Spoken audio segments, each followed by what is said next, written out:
Assalamualaikum warahmatullahi wabarakatuh.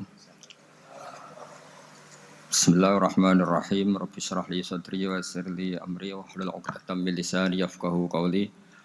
Allahumma shalli wa sallim wa barik ala sayyidina Maulana Muhammadin wa ala alihi wa sahbihi ajmain amma ba'du.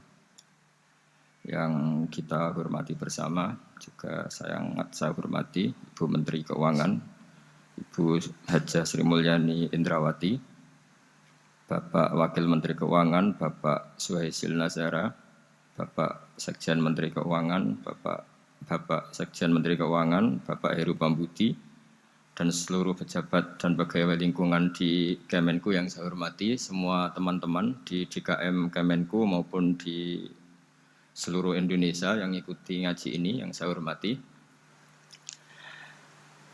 Saya sudah percayalah bahwa bangsa ini bangsa yang optimis. Tadi Ibu Menteri bilang hasbunallah ni'mal wakil, bahwa pada akhirnya kita akan kembali kepada kekuatan Allah Subhanahu wa taala.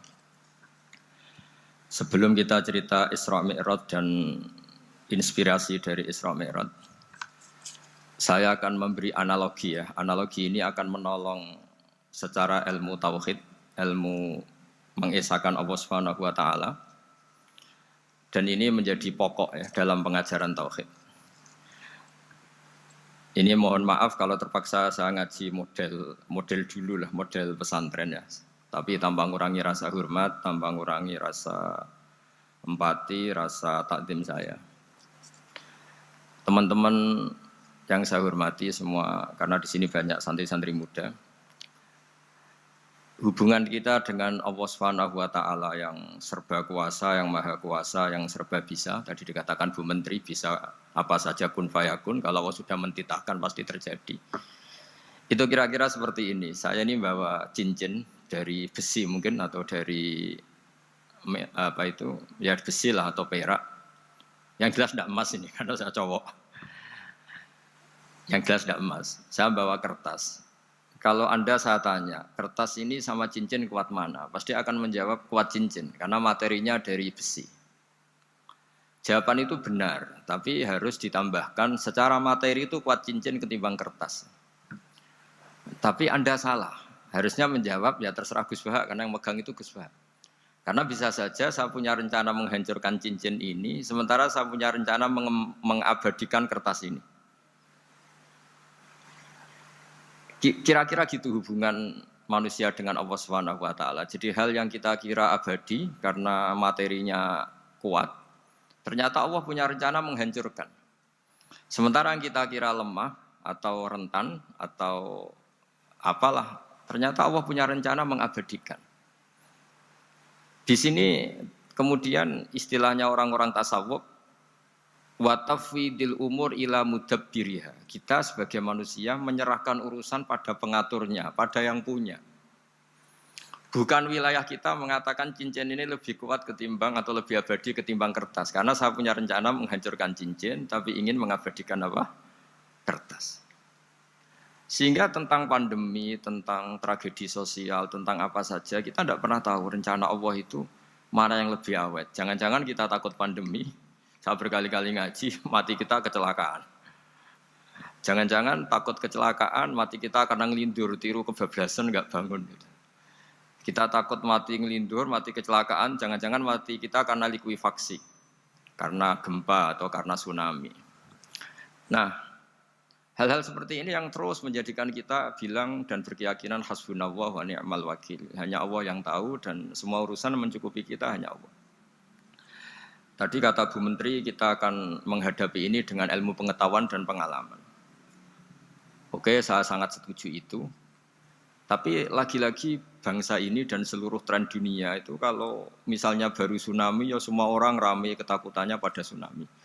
Ilmuwan berteori bahwa tsunami siklusnya sekian tahun per sekian tahun. Nanti pas gempa juga gitu, pas likuifaksi juga gitu. Nanti kalau mudik mungkin ketakutan orang sama kemacetan sama macam-macam lah. Takut kecelakaan laka di jalan dan sebagainya. Sehingga sebelum ngaji ini lebih jauh, pastikan bahwa tidak dalam wilayah kita mengatakan bahwa cincin ini lebih abadi, lebih awet ketimbang kertas. Tapi kita harus menjawab secara materi cincin itu lebih awet ketimbang kertas. Tapi secara hakikat ya terserah yang mengendalikan, terserah yang punya, rencananya apa. Nah, di sini pentingnya ngaji. Karena dari ngaji itu kita akan kembali ke ma'rifatullah, ngerti Allah yang sebenarnya. Sebab itu di surat Isra disebut pada akhirnya ngaji itu apa? Subhanalladzi asra bi 'abdihi lailam minal masjidil haram ilal masjidil aqsa alladzi barakna haulahu. Tujuan akhirnya linuriyahu min ayatina. Bahwa Mi'raj itu hanya bagian kecil yang dingertikan kita betapa dahsyatnya kekuasaan Allah Subhanahu wa taala. Betapa tidak terbatasnya kemampuan dan kebisaan dan kudrahnya Allah Subhanahu wa taala. Makanya masih dikatakan min ayatina, itu masih sebagian kecil dari ayat-ayatku kata Allah.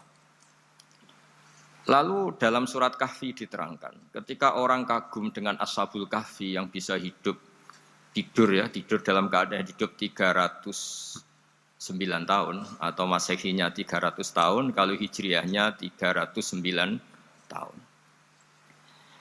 Itu mungkin kalau kita ilmuwan, ahli baksil ya, atau ahli apalah, itu mungkin lebih kagum tentang nyamuk. Saya berkali-kali bilang, andaikan kita sepakar-pakarnya, terus disuruh bikin nyamuk itu, nggak usah bikin nyata hidup, bikin patungnya saja.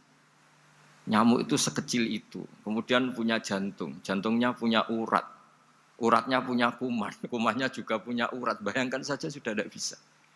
Sehingga ketika orang tak kagum sama Ashabul Kahfi, kata Allah, am hasibta anna ashabal kahfi warraqimi kanu min ayatina ajaba. Apa kamu kagum tentang Ashabul Kahfi dan batu-batu yang dipahat di situ? Bukankah dalam kekuasaan kami ada yang selalu menakjubkan? Artinya, andaikan kita ilmuwan tentang embriologi, tentang hewan, tentang kuman, mungkin cerita tentang nyamuk itu lebih dahsyat ketimbang tidurnya Ashabul Kahfi yang 309 tahun. Karena kemampuan Allah menciptakan nyamuk yang kecil, sangat kecil, super kecil. Kemudian kecil itu ya punya jantung tentu lebih kecil lagi. Belum uratnya jantung itu, belum nyamuk juga di dalamnya menyimpan calon-calon keturunannya. Kayak apa kecilnya lagi? Nah, di sini Allah mengingatkan kita, innallaha la yastahi ayyadriba mathalam ma ba'udatan fama fawqaha. Allah tidak pernah malu jika dalam menunjukkan kekuasaannya Allah memberi contoh seekor nyamuk. Karena nyamuk ini andaikan kita, tadi saya ulang lagi, andaikan kita ilmuwan yang nekuni itu, strukturnya bisa melihat, bisa nyari pasangan hidupnya, dan bisa hamil, bisa melahirkan, atau bisa menelur, dan sebagainya. Maka kita akan kagum sekagum-kagumnya betapa kita di depan kekuasaan Allah Subhanahu wa taala tidak siapa-siapa, dan akhirnya kita ikrar seikrar-ikrarnya asyhadu alla ilaha illallah, bahwa tidak ada kekuasaan selain kekuasaan Allah Subhanahu wa taala.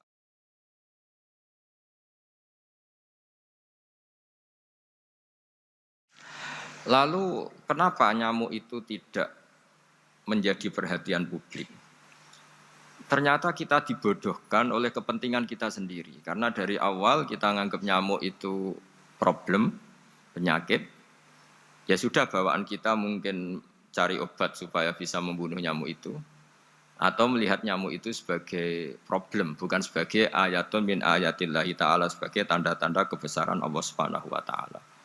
Sehingga akhirnya manusia itu butuh yang namanya mukjizat dahsyat yang mudah dilihat, mudah dirasakan.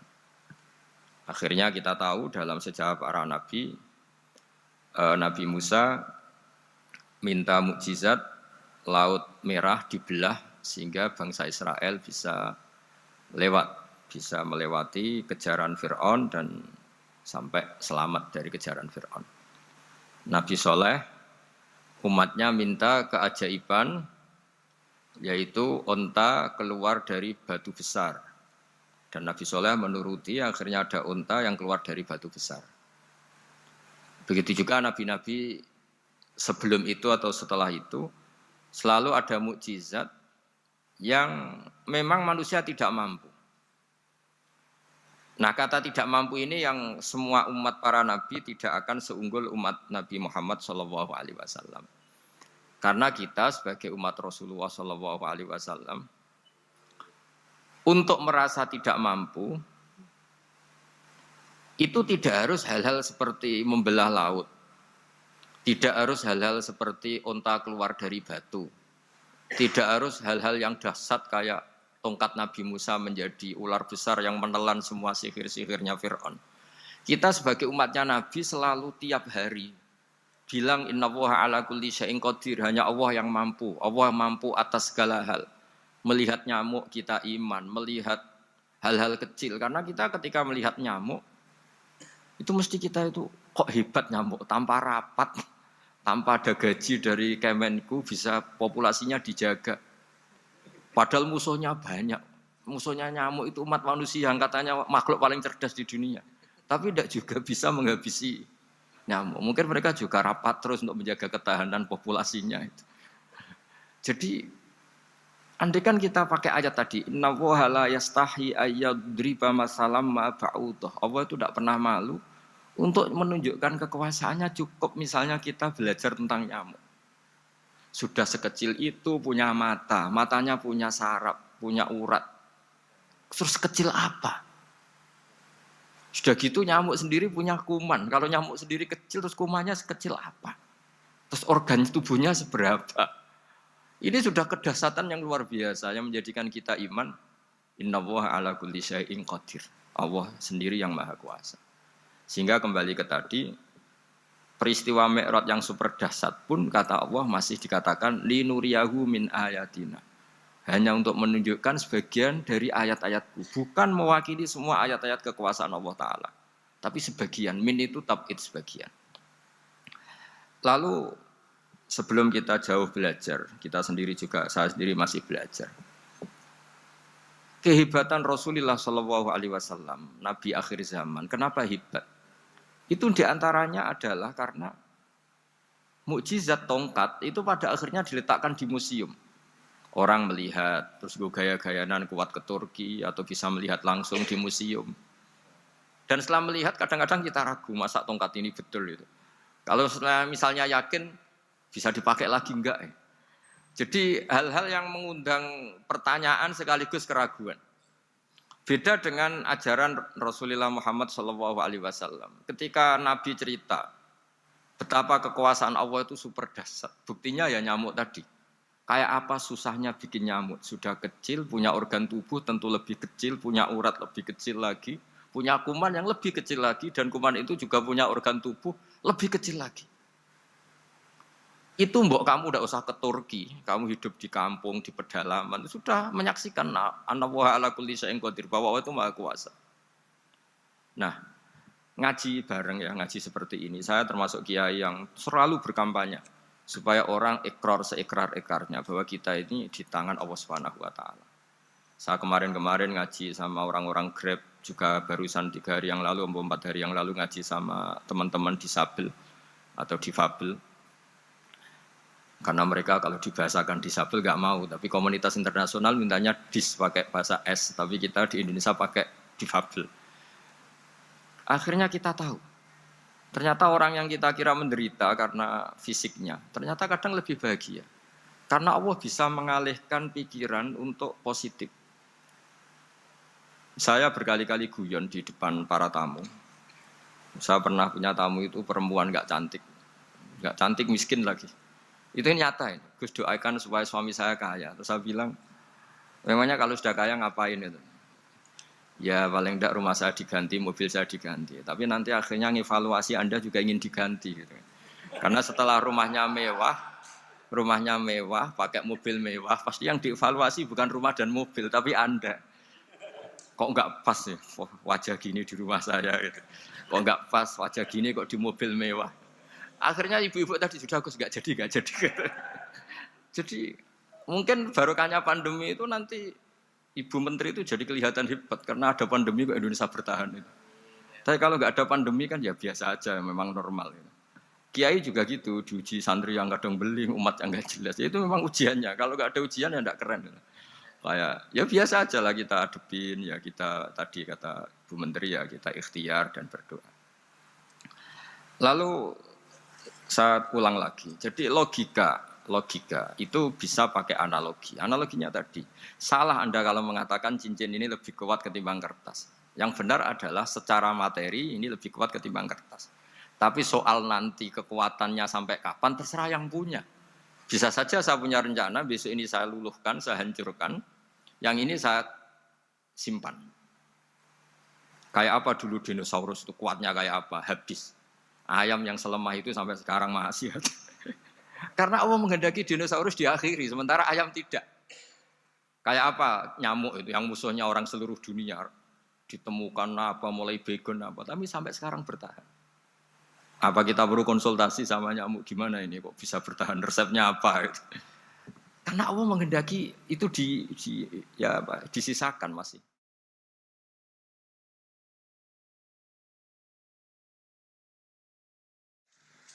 Nah, kemudian kenapa ada peristiwa Isra Mi'raj? Saya termasuk orang yang sering menulis tentang fikih sholat, tapi nulis saya untuk diri saya sendiri tak pakai ngaji. Tidak saya bukukan, memang saya sengaja karena ribet biasanya penerbit itu. Terus bicara royalti apa, kita kan mulai kecil dilatih ikhlas, jadi kalau komersial itu jadi bingung. Karena tidak biasa komersial, jadi kalau diajak komersial itu malah jadi bingung. Nabi ketika Mi'raj, ini yang jarang dikaji. Sebetulnya kalimat-kalimat dalam sholat, pertama Rasulullah Muhammad SAW ketemu Allah, itu Nabi maju. Maju ini Jibril sebenarnya mau ikut. Karena Nabi bilang, ya Jibril jangan tinggalkan saya sendiri. Terus kata malaikat Jibril, sudah makam saya sampai sini, kelas saya sampai sini aja. Tidak, kamu harus nemani saya. Ketika memaksa nemanin, beliau tidak kuat. Di beberapa rawat dijelaskan sampai beliau pingsan, sampai beliau tidak sadar. Akhirnya terus ada ayat, wa ma minna illa lahu maqamu ma'lum. Kita punya kelas tertentu yang enggak levelnya sampai sana. Akhirnya Nabi masuk wilayah itu, area itu. Dan Nabi ngendikan at-tahiyatul mubarakatus sholawatut thayyibatulillah. Kira-kira maknanya semua kehormatan, semua kebaikan, semua yang bersembah suci itu milik Allah Ta'ala. Lalu Allah menjawab, Assalamu alayka ayyuhan nabiyyu wa rahmatullahi wa barakatuh. Bahwa kamu Muhammad mendapat salam dari saya, mendapat semua kehormatan, semua keselamatan. Kemudian Nabi itu karena sebagai hamba yang tidak egois, tidak ingin kalau nikmat dirasakan sendiri, tidak ingin kalau sedang senang beliau sendiri yang merasakan, beliau ngendikan Assalamu alayna wa ala ibadillahi sholihin. Ya Allah tolong bahwa status selamat itu tidak hanya milik saya, tapi milik siapa saja yang soleh. Soleh itu ya sesuai kelas masing-masing. Setelah itu para malaikat melihat kebaikan Nabi yang seperti ini, melihat mentalnya atau keinginannya yang luar biasa untuk baik kepada semua orang, wa ala ibadillahi sholihin. Terus malaikat saat itu rame-rame bersaksi asyhadu alla ilaha illallah wa asyhadu anna muhammadar rasulullah. Catatannya apa di sini? Bahwa ternyata kesaksian tentang syahadat itu dimulai rasa tidak egois. Merasa bahwa rahmat ini harus dirasakan semua orang. Wa ma arsalnaka illa rahmatan lil alamin. Jadi rahmat ini harus dirasakan banyak orang. Kita tahu misalnya Islam melarang narkoba misalnya. Memang narkoba itu mengganggu. Hampir semua kecelakaan rata-rata faktor supir itu narkoba. Begitu juga pembunuhan yang sadis, rata-rata efek dari pengaruh narkoba. Sehingga Islam keras sekali tentang narkoba. Dan alhamdulillah di Indonesia ditangani BNN yang sangat serius melawan narkoba. Nah, keputusan Islam melarang narkoba itu keputusan yang luar biasa, yang menjadi berkah bagi semua. Begitu juga keputusan Islam tentang melarang zina, melarang perbudakan, melarang penipuan. Dan Islam mendukung misalnya gerakan nikah, gerakan adil, gerakan keseimbangan dan kemanusiaan. Sehingga agama ini akan dinikmati siapa saja karena ajarannya. Lalu agama ini bisa nikmat, itu solusinya gampang menurut Rasulullah, yaitu sholat. Nabi itu kalau pusing menghadapi banyak hal, Itu mesti keluar masuk. Terus tanya sama istrinya, kapan waktunya sholat? Kapan Bilal datang? Dulu kalau mau waktu sholat, Bilal datang ngetok pintu Nabi, ya Rasulullah sekarang waktunya sholat. Itu Nabi membahasakan sholat itu unik. Ini tentang Mi'raj ya, karena hasilnya ya sholat tadi. Arikhna ya Bilal. Arikhna itu tolonglah bikin nyaman saya dengan sholat. Sebelum kita belajar sholat secara serius, gampang. Kalau kita misalnya menteri, atau kita ajudan, atau kita apa. Kayak apa asiknya kita kalau ngomong-ngomong sama presiden, bercengkrama dengan presiden, atau dengan menteri, atau dengan kiai, dengan atasan. Sholat itu media di mana kita asik dengan Allah Ta'ala. Kalau kita bisa asik dengan atasan yang manusia, apalagi ini asik dengan Allah Subhanahu wa ta'ala. Sehingga kita harus malu kalau sholat tidak asik. Kita ketemu orang yang kita hormati saja asik, masa ini ketemu Allah Ta'ala tidak asik. Sehingga dulu, bawaannya orang dulu itu kalau sholat, untuk tidak cepat itu harus diperintah. Dulu para nabi, para sahabat kalau sholat itu lama-lama. Sehingga sampai nabi yang turun tangan, wahai para sahabatku, kalau kamu jadi imam jangan lama-lama. Karena dulu semua orang itu penikmat sholat. Sehingga untuk tidak lama itu nunggu diperintah. Kalau kamu jadi imam jangan lama-lama, kasihan makmumnya gitu. Nah sekarang alhamdulillah tanpa dilarang sudah cepat semua. Ini sudah ada kemajuan, ini sudah maju sekali ini. Enggak usah dilarang sudah cepat. Dulu itu saking asiknya orang sholat. Untuk supaya agak cepat itu harus ada perintah dari Nabi. Kalau kamu jadi imam jangan lama-lama. Nah kita kalau sedang pas baiklah, pas waras lah kira-kira gitu. Kalau bahasa orang Pantura, saya ini orang Pantura. Jadi kalau ngomong lebih keras, lebih vulgar. Normalnya orang sholat itu tidak bisa ngakhiri. Normalnya, saya ulang lagi, normalnya orang sholat itu tidak bisa ngakhiri karena ketemu zat yang kita cintai.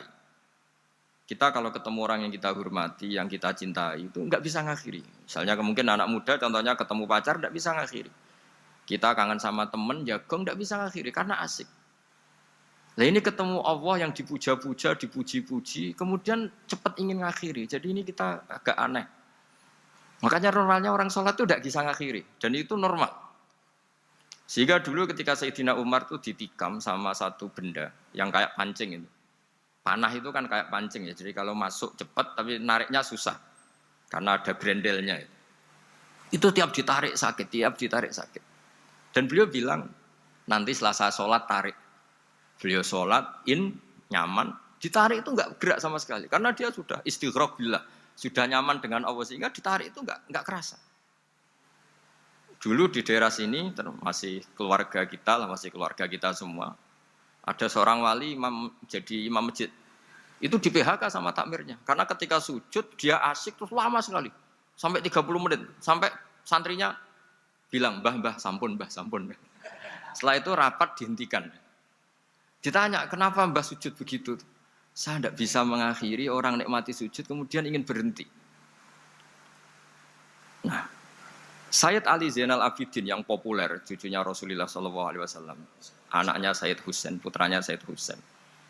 Itu bapak saya kalau cerita, beliau itu sebetulnya sholat itu hanya ingin 2 rakaat. Setelah sholat 2 rakaat, ya Allah sebagai hadiah, nikmat saya sholat 2 rakaat karena asik dengan engkau, saya akan syukur lagi sholat 2 rakaat. Akhirnya ketika nikmati sholat, dia sholat lagi 2 rakaat, sampai akhirnya 1000 rakaat. Itu tanpa rasa capek, karena merasa keasikan.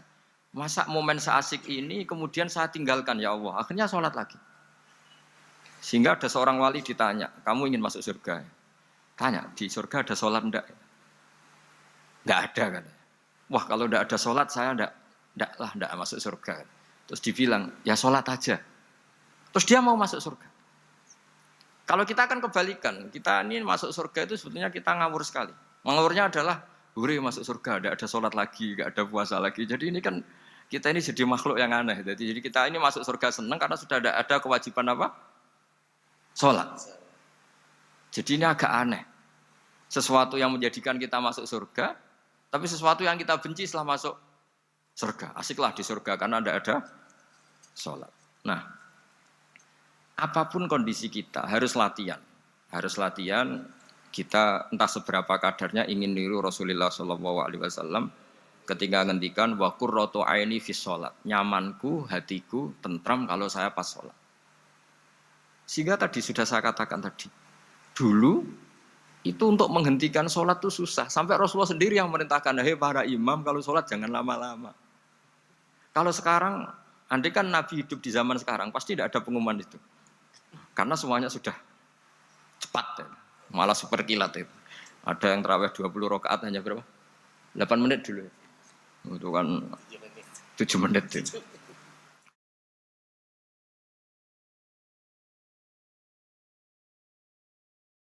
Nah kalau sampean tanya saya, kenapa sholat begitu asik? Yaitu tadi kita diajari analogi. Analogi itu ya kias. Jika kita bisa asik ngomong sama orang yang kita cintai, bisa orang tua, bisa anak, bisa cucu, itu rasanya mengakhiri itu nggak bisa. Karena bawaannya asik. Apalagi ini kita munajat, bercengkrama dengan zat yang kita butuhkan sebelum kita ada, sampai setelah kita ada, sampai setelah kita tidak ada. Kita semua akan hasbunallah wa ni'mal wakil. Sehingga dulu bawaannya orang dulu itu, saya cerita sedikit. Ada orang mau meninggal, namanya Umar bin Abdul Aziz. Itu Khomisul Khulafa, orang yang terkenal adil. Ketika mau meninggal, senangnya bukan main. Ditanya, kenapa engkau senang? Memangnya kalau saya mati mau kemana? Ketika saya hidup dengan segala nikmat itu ya karena Allah Ta'ala. Saya nanti mati ke zat yang sama. Dikelola oleh zat yang sama, yaitu Ar-Rahman Rahim. Dulu saya disayangi Allah, paling setelah mati juga disayangi Allah. Karena yang jadi Tuhan setelah mati, Tuhan yang sama ketika di dunia, yaitu Rahman Rahim. Cerita legenda yang lebih dasar dari itu, masyhur itu Jalaluddin Ar-Rumi. Ketika dia mau meninggal, semua muridnya nangis, beliau marah. Kenapa kamu menangis? Ya karena guru mau meninggal. Kamu itu ngawur sekali. Saya ini sudah lama menunggu hari seperti ini, bisa ketemu zat yang saya cintai, malah kamu menangis. Ayo kamu nari sebagai pesta kematian saya. Tapi ini nggak bisa ditiru ya, karena kalau kita niru, nggak usah dilarang juga nggak bisa niru kayak kita. Cuma saya maklumatkan jangan ditiru, meskipun nggak usah dilarang juga nggak akan bisa niru. Sehingga orang-orang dulu itu bawaan kalau mau kabundut itu ya asik. Rasulullah Shallallahu Alaihi Wasallam ketika mau wafat, intaqola ila rofiqil a'la, itu ditanya sama istri-istrinya. Lalu engkau mau kemana? Kata Nabi, sebelum sekian hari, beliau setiap khutbah ngendikan, ini ada hamba yang disuruh milih Allah antara di dunia dan bertemu Allah. Kalau kamu jadi hamba itu milih mana? Di dunia yang penuh problem ini, apa milih ketemu Allah yang Rahman Rahim? Yang hubungannya dengan kamu itu ngasih dan ngasih. Kamu tidak mungkin kan hubungan dengan Allah memberi, kamu bisa apa? Kita hubungan dengan Allah pasti hanya mendapat. Dikasih nyawa, dikasih oksigen, dikasih bumi tidak bayar, dikasih air juga tidak bayar. PDAM dikelola siapapun bayar, oksigen di rumah sakit bayar. Hubungan kita dengan Allah tidak pernah bayar oksigen, tidak pernah bayar sewa bumi. Punya kolam renang laut seluas itu ya tidak pernah bayar. Udah gitu kolam renangnya menghasilkan ikan. Kalau kita kan semuanya utang jasa sama Allah, dan reputasi Allah itu dengan kita hanya memberi, tidak pernah meminta. Akhirnya hubungan-hubungan inilah yang menjadikan terus. Semua sahabat jawab, ya kalau kita jadi hamba itu pasti milih Allah lah. Jadi Nabi itu saking pinternya orang, supaya orang siap dengan keberangkatan beliau itu dibikin satu taksis, satu apa ya, kalau orang Jawa bilang itu dikai persemon, dikai mukaddimah. Supaya orang-orang itu siap kalau Nabi ngendikan. Kalau kamu seorang hamba disuruh ketemu Allah sama hidup di dunia yang fana ini, milih mana? Ya milih ketemu Allah. Ketika akhirnya Rasulullah wafat, ternyata orang itu adalah Rasulullah. Ya akhirnya sahabat bilang, ya iyalah masa dengan kita sama Allah milih ketemu kita, pasti milih ketemu Allah. Nah, sholat itu mi'rajul mukmin. Sholat itu adalah cara seperti itu. Kita manja dengan Allah meskipun dengan segala problem, ketika i'tidal kita tetap memaklumatkan Rabbana lakal hamdu mil'us samawati wa mil'ul ardi wa mil'u ma syi'ta min syai'in ba'du. Engkau zat yang selalu layak dipuji di langit maupun di bumi. Dan langit bumi ini karena terbatas masih ditambahi wa mil'u ma syi'ta min syai'in ba'du. Dan seluas apa saja engkau kehendaki. Apapun hebatnya langit bumi ini tetap terbatas, ada ruang dan waktu. Makanya ditambahi wa mil'u ma syi'ta min syai'in ba'du. Dan segala puji ini memenuhi semua yang engkau kehendaki. Saya berkali-kali bilang kalau hubungan dengan Allah nyaman, caranya gitu. Kalau kita sakit, bayar oksigen. Kalau kita butuh air, bayar PDAM. Allah itu tidak pernah nyuruh kita bayar. Apa saja hubungan dengan Allah. Nah, sholat itu maklumat bahwa kita apapun problemnya, alhamdulillah rabbil alamin. Kita maklumatkan terus bahwa kita bersyukur. Lalu kita Rabbana lakal hamdu. Makanya saya sering kalau disuruh Gus doain supaya pandemi cepat berlalu. Saya ini kan kalau kiai ya, kiai itu enggak apa ya. Saya pernah di Jogja pas gempa. Ya orang-orang ya susah. Saya ini caranya susah saja sampai tidak tahu karena bukan karena sombong ya, karena ya mau apa gitu. Memang nggak bisa apa-apa kan kita manusia. Jadi saya mohon sholat ini jadi media yang luar biasa. Jadi di antara makalah Imam Syafi'i paling terkenal itu fasihan idama kana fi dzikri rabbih wa fi ma siwahu kana fin nasi ajama. Orang baik itu orang yang fasih. Fasih itu lantang dan cerdas dan vulgar dan nyaman ketika ngomong tentang Allah. Salat itu semua hubungan kita ngomong dengan Allah. Misalnya kabira walhamdulillah katsira. Hanya Engkau yang maha besar ya Allah. Orang yang katanya terkuat di dunia karena presiden superpower misalnya. Nyatanya waya mati ya mati. Kalau nggak makan lemes. Jadi orang kita sadar. Yang katanya orang terkuat, paling hebat, kalau nggak makan lemes. Artinya ternyata hanya sekuat itu. Dia bisa instruksi seluruh dunia misalnya untuk apa. Ya. Tapi coba apa dia kuat nggak makan 2 hari. Makanya hikmah puasa itu orang tahu. Ternyata makhluk yang paling mulia itu manusia. Kalau nggak makan nasi 1 piring itu ya mati. Berarti hidup nasi sama manusia. Nanti kalau nasi bilang, saya tidak butuh kamu. Tapi kamu butuh saya. Itu habis kita sudah. Makanya ketika ada orang yang mempertuhankan manusia, itu Allah cara menafikan itu hanya bilang, kana yakulanit to'am. Yang kamu tuhankan itu makan. Hanya makan itu kalau dia tidak makan lemes. Jadi kiai itu atau manusia-manusia yang dekat Allah al-arif billah itu ketika mengatakan kabira walhamdulillah katsira subhanallahi bukrata wa asila itu kelihatan. Makanya Quran kalau mencibir kita, falola in kuntum ghaira madinin tarji'unaha in kuntum shadiqin. Kalau kamu merasa dikjaya, mbok jangan mati, mbok jangan tua. Sudahlah hidup terus. Dikjaya kok mati gak keren. Orang top kok mati itu gak keren. Jadi apa cara gojlek tuh ya sudahlah kalau kamu hebat jangan mati katanya. Nah, salat tuh mengingatkan itu terus. Sampai kita bilang inna sholati wa nusuki wa mahyaya wa mamati lillahi rabbil alamin. Gusti, saat ini saya ikrarkan hidupku, matiku semuanya terserah Engkau. Nah, lagi-lagi tadi ketika kita bilang cincin ini lebih kuat ketimbang kertas, Anda salah. Karena itu hanya secara materi. Kuat tidaknya terserah yang mengendalikan. Karena saya punya rencana menghancurkan cincin ini, besok mau saya lebur, sementara saya mau mengabadikan kertas ini. Nah, disinilah terus kita diajari misalnya di surat Yasin yang populer, Allah itu siapa? Allah itu subhanalladzi biyadihi malakutu kulli zat yang mengendalikan semua sesuatu. Makanya sholat itu menjadi penting. Saya sendiri termasuk orang yang jarang imami ya, saya selalu jadi makmum. Jadi andekan Mas Zakaria di sini saya juga makmum. Cuma keren saya kayaknya meskipun saya makmum. Karena saya kalau makmum itu bisa ingat Allah terus. Kalau imam itu enggak jaga image. Karena malu kan. Misalnya di masjid kementerian terus sholatnya kok cepet nanti dikira enggak ustadz betulan itu. Kalau mau lama ternyata banyak urusan jadi banyak berpikir gitu. Tapi alhamdulillah ini barokahnya ngaji terus apa ya? Ya hasilnya mi'raj itu ya sholat itu. Sholat ini spesial karena tadi saya bayangkan itu di surga gak ada sholat itu ya terus wopo itu gak asik kan. Itu kalau Imam Ghazali itu membarter kita itu begini. Kalau kamu bangga di kasrotin nisa pasangan kamu banyak, itu ayam lebih kuat ketimbang Anda karena 1 hari 1 jam bisa berapa kali. Kalau Anda bangga bisa makan itu kerbau itu makannya lebih banyak.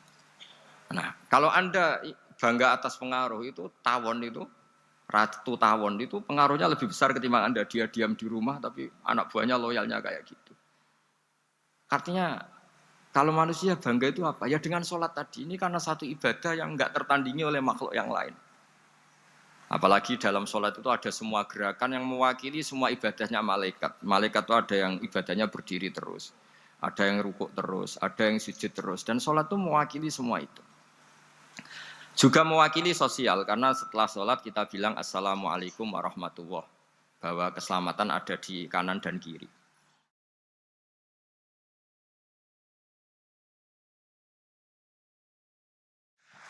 Nah, oke ya, itu sakralnya Mi'raj. Tapi di balik Mi'raj itu ada hal-hal yang manusiawi. Dan ini yang terjadi di dunia. Ketika Rasulullah melangkahi makamnya Nabi Musa, makam itu status, ranking lah kalau dalam bahasa Indonesia itu. Kalau bahasa Indonesia itu ribet, makam itu kuburan. Makanya orang Indonesia sering tanya saya, Gus, makamnya Nabi Ibrahim kok batu? Makam yang dekat Ka'bah itu bukan makam dengan makna kuburan, itu tempat yang dipakai Nabi Ibrahim membangun apa? Ka'bah. Coro Jawa pancatan itu. Nabi Musa itu gak terima, komplain sama Allah. Ya Allah, ini lebih junior ketimbang saya. Kenapa makamnya melangkahi saya? Ini tidak fair. Jadi di mana-mana manusia itu kalau disalib junior itu ya tidak terima. Ya ada manusianya. Terus ditanya sama malaikat Jibril, kenapa kamu gak terima? Ini orang Israel, kadung ngira saya ini nabi paling top. Ini kalau sampai konangan saya kalah sama Muhammad tuh malu saya kata. Jadi artinya ya ada sisi manusia. Itu ada kitabnya. Terus, ya tapi memang Nabi Muhammad lebih top ketimbang kamu. Memang dia nabi pilihan, Sayyidul Awalin wal Akhirin. Oke, kalau saya kalah dengan dia gak apa-apa. Tapi umatnya jangan ya. Maksudnya umatnya bangsa Israel harus lebih top ketimbang kita. Makanya orang Israel sampai sekarang begitu itu ya memang ada sanatnya, nggak mau kalah. Karena usulnya Nabi Musa memang nggak boleh kalah. Terus kata Allah, ya tidak bisa. Memang yang paling top tetap umatnya Muhammad, bukan umat kamu. Tetap kamu kalah. Sehingga setelah kalah dan menang itu kita terus tidak tahu. Misalnya begini ya, penemu komputer atau penemu mobil sama yang beli mobil itu hebat mana? Kalau bicara keilmuan ya hebat penemunya. Tapi kalau bicara kapitalistik, sudah bikinkan mobil yang mewah gini-gini. Nanti tanggal ini jadi ya. Hebat mana yang nyuruh sama yang disuruh? Kalau logikanya pakai gitu. Hebat mana yang nyuruh sama yang disuruh? Artinya, kamu milih jadi mana? Penemu mobil, hebat kan? Tapi terus sama orang kaya diminta, bikinkan ini, speknya seperti ini, selesai gini. Hebat mana? Nyuruh sama disuruh? Menyuruh. Tapi yang nyuruh tidak bisa bikin mobil, yang disuruh bisa. Pinter mana? Pinter yang disuruh. Tapi pertanyaannya, wong bisa nyuruh ngapain bikin sendiri? Pinter mana? Ini mohon maaf karena di sini banyak orang nggak jelas-jelas juga. Artinya terus subjektivitas manusia ini tetap ada gitu. Kalau bisa beli ngapain bikin gitu. Tapi kalau bisa bikin ngapain beli. Nah mungkin perdebatan di kementerian atau di yayasan atau di kampung-kampung atau di apa mesti begitu. Dan itu di Mi'raj juga digambarkan. Digambarkan bahwa antar nabi ini ya ada kompetisi. Wa fi dzalika falyatanafasil mutanafisun. Tapi bedanya nabi dengan kita itu satu. Nabi itu kalau keliru dengan tanda petik, Nabi itu kalau keliru itu jadi berkah. Itu bedanya kita. Kalau kita keliru kan keliru betul. Kalau Nabi itu tidak, kelirunya itu jadi berkah. Ini saya punya dua contoh kalau boleh dibahasakan ya, kekeliruan Nabi atau dengan tanda kutip kekeliruan Nabi. Tapi saya ulang lagi dengan tanda kutip. Nabi Musa itu ketika Nabi Muhammad ditanya, kenapa kamu dipanggil jauh-jauh? Disuruh sholat 50 rakaat. Nabi Ibrahim enggak komplain, karena beliau Nabi yang baik. Semua Nabi enggak komplain, kecuali Nabi Musa. Kata Nabi Musa, jangan Muhammad, kebanyakan itu. Bilang ke Allah supaya didiskon. Ya, Nabi kembali sama Allah, ya sudah tak kurangi 5. Turun lagi, masih berapa? 45. Masih kurang. Itu sampai 9 kali, akhirnya terkurangi berapa? 45 rakaat. Itu Nabi Musa masih bilang, udah minta lagi keringanan. Itu kalau dirutu enggak jadi sholat kan, kalau satu lagi kan masih terus hilang itu kewajiban sholat. Nah, Nabi Musa sebetulnya itu bukan karena kasihan kita. Bukan, dia enggak empati dengan kita. Beliau enggak empati sama kita, tapi gara-gara Muhammad, umatku yang lebih kuat, lebih ganteng aja enggak mampu melakukan sholat 50 rakaat, apalagi umatmu. Dia memang orang Israel kan ganteng-ganteng, kuat-kuat, jadi dia pede. Umatku yang lebih keren, lebih ganteng saja gak kuat, apalagi umatmu. Jadi sebetulnya dia minta keringanan itu karena corong Jawa ngeprekno kita, menyepelekan kita bahwa makanya saya ingin memberitahu Nabi Musa kalau ada umatnya Rasulullah yang namanya Sayyid Ali Zainal Abidin yang satu hari sholat 1000 rakaat. Jadi nanti kalau ketemu Nabi Musa, ini 50 aja, ini kuatnya malah 1000. Nah akhirnya, tapi barokahnya Nabi Musa yang sentimen ini, sholat gak jadi 50 tapi 5. Itu bedanya Nabi sama kita. Ada contoh yang lebih ekstrim, kelirunya Nabi itu Nabi Yunus. Nabi Yunus, tapi keliru yang barokah, saya ulang lagi. Nabi Yunus itu memaklumatkan ke masyarakatnya, nanti itu kalau kamu tidak nurut sama saya ada azab. Anggap saja adab itu hari Kamis. Besok hari apa ini? Besok hari Kamis ya? Besok hari apa? Lupa hari. Rebu apa Kamis? Besok. Besok. Lupa hari. Kata Nabi Yunus, 3 hari lagi akan ada azab. Tapi kurang 2 hari, kurang sehari umatnya masih dalam kemungkaran, dalam kemaksiatan, masih hura-hura. Akhirnya Nabi Yunus bilang, sudah ini tinggal sehari itu mau ada adab. Tapi mereka tetap hura-hura. Akhirnya Nabi Yunus itu, coro Jawa itu minggat. Memang bahasa Arabnya abako. Abako itu pergi yang tidak pamit. Itu kalau kamu cari di kamus, abako itu maknanya itu minggat. Pergi yang tidak pamit. Sama Allah dibahasakan abako. Wong ra bener kabeh, udahlah tak tinggalkan. Setelah ditinggalkan, Nabi Musa disalahkan sama Allah. Kamu itu Nabi tidak diperintah hijrah kok. Hijrah. Syaratnya Nabi kan mengambil keputusan apa saja berdasar wahyu.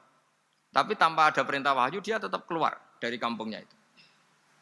Keluar sama Allah disalahkan. Wong Nabi kok minggat. Akhirnya ketika dia di kapal, di perahu itu. Dulu itu ada mitos. Kalau ada perahu mau tenggelam pasti ada yang minggat. Diundi. Sampai 3 kali yang keluar dia. Akhirnya tahu diri nyemplung deh. Nyemplung terus ditelan ikan nun. Pokoknya ikan besar lah. Diberi sanksi sama Allah karena dia Nabi kok melanggar diberi sanksi ditelan ikan nun. Telan ikan nun karena beliau seorang Nabi perutnya ikan itu jadi masjid dia baca tasbih terus. Tapi barokahnya dia minggat tadi asbaqo. Akhirnya 1 hari itu mau ada azab besar itu orang-orang nginceng rumahnya dia. Diinceng. Kalau betul ada azab pasti orang ini lari. Masa ada azab dia di sini? Diinceng ternyata enggak ada. Wah berarti benar ini ada azab. Buktinya dia enggak ada katanya. Jadi unik. Akhirnya dicincang nggak ada terus dia, wah berarti ada adab betul. Hari itu masyarakatnya tobat semua karena, ini ada adab betul. Buktinya Nabi Yunus sudah lari, berarti dia tidak ingin kena. Padahal dia lari itu karena mangkel punya umat yang nggak nurut tadi. Wah sudah. Setelah sekian hari dia cari-cari kabar. Umatku itu kena adab nggak? Ternyata berita yang masuk dulu tidak ada medsos, tidak ada WA. Dulu itu nggak ada itu. Dengar kabar kalau umatnya tuh nggak kena adab karena 1 hari sebelum ada adab tobat semua. Terus dia nggak berani pulang karena ada hukum sosial di sana. Kalau ada orang bohong hukumnya dibunuh. Berarti terus beliau berpikir saya mesti dianggap bohong katanya ada adab kok. Masyarakat saya baik-baik saja. Akhirnya setiap ketemu kaumnya dia lari karena takut dibunuh. Ternyata kaumnya sudah iman semua mau ngejar dia dijadikan imam. Akhirnya, oh iya. Jadi itu bedanya Nabi sama ndak. Jadi Nabi itu kalau kelirunya itu barokah. Makanya kita tidak usah ikut keliru. Karena keliru kita ini pasti tidak barokah. Itu musibah itu. Jadi, dulu ceritanya Anting juga gitu. Yang namanya istri 2 itu kan cemburu. Pertama Nabi Ibrahim punya istri namanya Sarah. Terus lama-lama karena belum punya anak, terus sama Sarah sendiri yang nyuruh supaya nikahi Hajar. Setelah punya anak, cemburu. Terus kata Sarah, pokoknya saya enggak terima kalau kamu enggak ngelukai Hajar. Mulai dulu lelaki itu sudah pinter ngotak-ngatik. Kalau dilukai pipinya nanti enggak cantik. Apa ya, yang penting ngelukai tapi tetap cantik. Terus ada Anting itu. Anting itu dulu ceritanya itu, dilukai tapi tambah cantik. Nabi Ibrahim akhirnya melukai. Seneng Sarah karena sudah dilukai. Ternyata barokahnya dilukai itu jadi Anting yang mempercantik perempuan. Padahal melukai istri itu kan tidak boleh. Tapi ini Nabi, ada saja cara yang dipilihkan Allah untuk, ya tadi, keliru saja barokah. Itu bedanya Nabi sama kita. Makanya disebut mimbabi hasanatil abrar sayyatul muqarrabin. Jadi Nabi itu sama seperti Nabi Adam. Nabi Adam itu dilarang Allah, nggak boleh makan khuldi. Akhirnya makan terus harus hidup di dunia terjadi dunia seperti ini. Tapi itu menjadikan harapan seluruh dunia bahwa Allah itu maha baik. Ketika ada yang diberi sanksi, tetap diminta tobat dan dianjurkan tobat. Dan Allah berjanji setiap yang tobat pasti diterima. Sehingga terus kita sampai sekarang nggak pernah putus asa karena sudah diberi contoh bahwa bapak kita yang pernah salah dijanjikan tobat dan Allah pasti menerima tobat itu. Jadi ini bedanya kita dengan Nabi. Jadi semoga lewat pengajian ini atau ngaji bareng ini kita tahu kalau kita ahli astronomi atau ahli meteorik mungkin takut kita kejatuhan meteor. Kalau ahli gempa mungkin takut lempengan kita gini terus gempa. Kalau ahli tsunami takutnya tsunami. Kalau ahli sosial takut chaos. Mungkin yang ahli perbankan takut ras. Jadi kalau nuruti takut ya takutlah. Tapi cobalah kita iman lagi. Tadi kata Bu Menteri sudahlah punya hasbunallah wa ni'mal wakil ya sudah Indonesia pasti akan baik-baik saja dan kita akan selalu berharap dengan kecerdasan dengan ikhtiar. Tapi kita akan selalu berdoa kepada Allah Subhanahu wa taala. Saya kira demikian dan mohon maaf. Monggo berdoa bareng-bareng. Al-Fatihah. A'udzubillahi minasyaitonir rajim. Bismillahirrahmanirrahim. Alhamdulillahirabbil alamin. Ar-Rahmanir-Rahim. Maliki yaumiddin. Alhamdulillahi nasta'inu was-salatu wassalamu siratal ladzina an'amta 'alaihim ghairil maghdubi 'alaihim waladdallin. Amin. Bismillahirrahmanirrahim. Nahmaduka ya wali ya hamid wa shalli wa sallim wa barik ala sayyidina Muhammad wa ala alihi wa barik wa sallam asma'in. Wa shalli ala anbiya'ika rusulika asma'in. Allahumma ij'alna ya wa ahla baldatina aminina mutmainnina alladziina la khaufun 'alaihim wa lahum yahzanun. Waj'alna salimin wa ghanimin mu'afin min kulli bala'id dunyal akhirah. Waj'al ya Allah salamatana salamatan yusla biha kitabukal karim. Wa salamatan ya Allah nazkuruka katsiran fi sholatina wa siyamina ya Allah. Wa taj'alana ya Allah mimman ya'buduka wa mimman yarjuka wa mimman yakhafuk. Allahumma ya ij'al hadhil baldah baldatan thayyibatan mubarakah baldatun thayyibatun wa rabbun ghafur. Bi haqqi tatabi alaika wa na'maika ya Allah. Wa nahnu nasku ilaika ya Allah du'fana ya Allah wa qillata hilatina fa adrikna ya Allah daiman wa fi kulli hal bi alaika wa na'maika hatta nakuna ya wa salimin mu'afin min kulli bala'id dunyal akhirah. Rabbana atina fid dunya hasanah fil akhirati hasanah wa qina adzabannar. Sallallahu alaihi wasallam Muhammad sallallahu alaihi wasallam. Subhana rabbika rabbil izzati amma yasifun wa salamun alal mursalin.